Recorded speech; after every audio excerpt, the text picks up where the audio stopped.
বলতো দেখায় মোদের কয়টি রং আছে?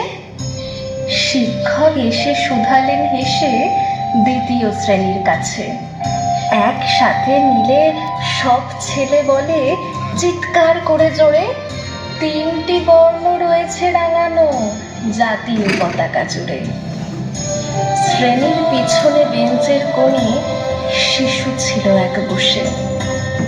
পতাকার মাঝে 5 রং আছে, বলল সে মৃদু ভাষে। কথা তার শুনে বাকি শিশুগণে হেসে খায় লুটোপুটি। শিক্ষক রেগে বলেন হেঁকে, বোঝাও কি করে 5টি? মাথা নিচু করে ভয়ার্ত স্বরে সরল শিশুটি বলে, উপরে গেরুয়া, মাঝখানে সাদা, সবুজ আছে তার তলে, আর আছে আঁকা গোলাকার চাকা, নীল রং আছে এতে। শিক্ষক বলে, এটিকে ধরলে তবুও হচ্ছে 4টে। অবোধ শিশুটি বলল তখন, রং আছে আর এক। লাল লাল ছোপ দাগ দেখা যায় ওই পতাকার মাঝে।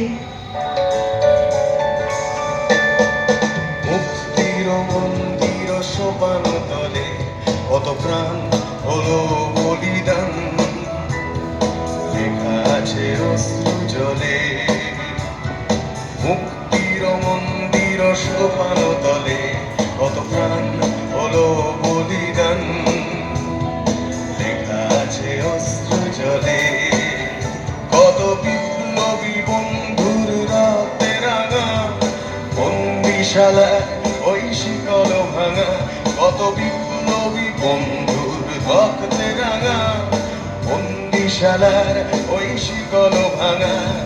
তারা কি ফিরিবে আজ, তারা কি ফিরিবে আজ সুপ্রভাতে, যত তরুণ অরুণ গেছে রাস্তা চলে। মুক্তির মন্দির সোপান তলে কত প্রাণ হলো বলিদান, লেখা আছে অশ্রু জলে। বাবাকে যখন আনলে ওরা, কফিনের ঢাকা খুলে জড়ানো রয়েছে দেহখানা তার পতাকার ফুলে। রক্তের দাগে ছিল লাল ছোপ ওই পতাকার মাঝে। এই নিয়ে মোট হলো 5টি। এবার তো ঠিক আছে। সরল শিশুটির জবাবখানি কাঁপিয়ে দিল বুক।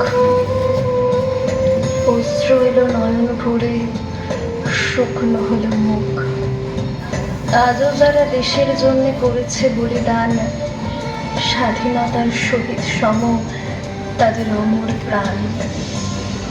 হয়েছে স্বাধীন, পেরিয়ে গেছে 76টি বছর।